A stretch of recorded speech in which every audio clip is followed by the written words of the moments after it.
2 weeks ago, one of the most eagerly anticipated operas of the year opened at Covent Garden. Salome was directed by David MacVicar, a Scot who's created hit after hit in British opera houses and is now in big demand throughout the world. We wanted to follow through his production, which composer Richard Strauss based on the Oscar Wilde play. It tells the biblical story of Herod's stepdaughter, who danced for him in return for the head of John the Baptist. Both MacVicar and the Royal Opera granted the director Nigel Waters unprecedented access to the entire creative process. When filming began 16 months ago, MacVicar had already decided that one of the visual references for his production would be the Pasolini film Salome, 120 Days of Sodom.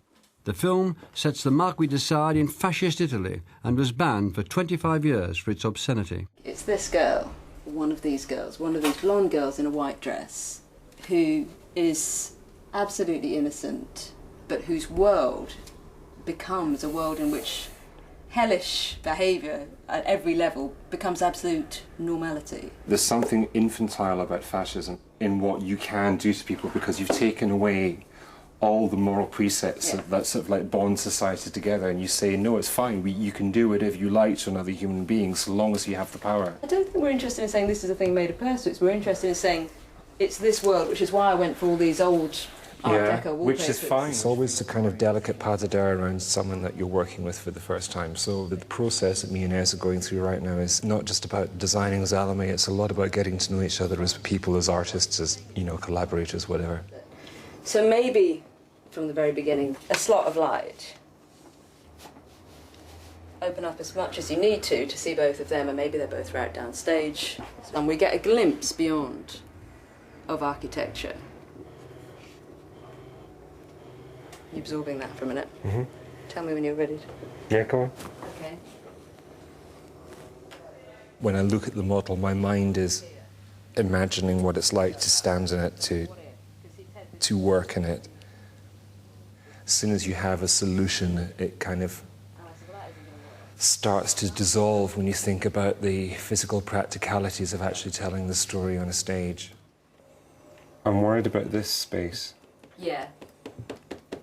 That is a killer. Because it's a killer, and this is the prime space at Covent Garden. This is, I mean, what I came sadly, in up with front of the tormentors is where you want to be all the time. What I came up with for that was that this thing can come down stage. It's a step, I hope. I mean, it's gorgeously brilliant. It's just. I mean. Do you want me to set it back up? No. I'm worried about the technical demands of it. Yeah. I'm worried about the building of these structures, but you know more about that than I do, but I'm just really, really worried about getting the purity of these structures without compromising it with gubbins. You're right to be. I'm worried about where the hell we put the lights. We've ripped up 3 models already, and we're now onto our 4th. I found this photograph on Sunday in the Independent. It's an ad for something. Is it exactly what he described? No, but it's the location of the staircase. Yeah.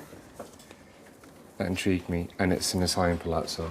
And I just thought about the sweep of the staircase, and then down, and then let me drop something. David was trained as a designer, and he does drawings. He's a better draftsman than a lot of designers. Either the banquet is happening through there, or it's happening up there. Maybe there's a loggia kind of thing going on above where you can see people above. Mm. So they're basically up there for 43 minutes. It's fine, we've got actors, we'll just build a story. Yeah. And then for the other hour... They're down below. The inappropriateness of they have dinner in the bathroom.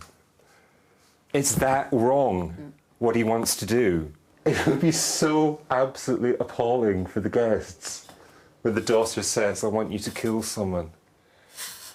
Can you imagine? And they're having across this dinner table, they're having this huge fight in front of everyone. Right, I'm with you. And it's just like, and the mother's perfectly happy there, and she's no, I'll have more prawn cocktail, why don't you? Yes. She's, you know, getting a bit like Lady Macbeth at the feast, sort of pouring the wine for everyone. It's perfectly normal. So you know, I just, Salome, the final, Des Cobb, Des Yokana, and it's ripping the tablecloth, demolishing the whole feast. And Harry's looking at it and he just sits back in his chair and he says, give her what she wants. I have incredibly strong visual, literally visions, literally, they come to me as visions. I want it to look, and that sounds really weird and esoteric, but I literally dream it. Literally, I wake up and I've dreamt something about the piece which has helped me to reach another level of understanding or another level of working out what it is that I want to do.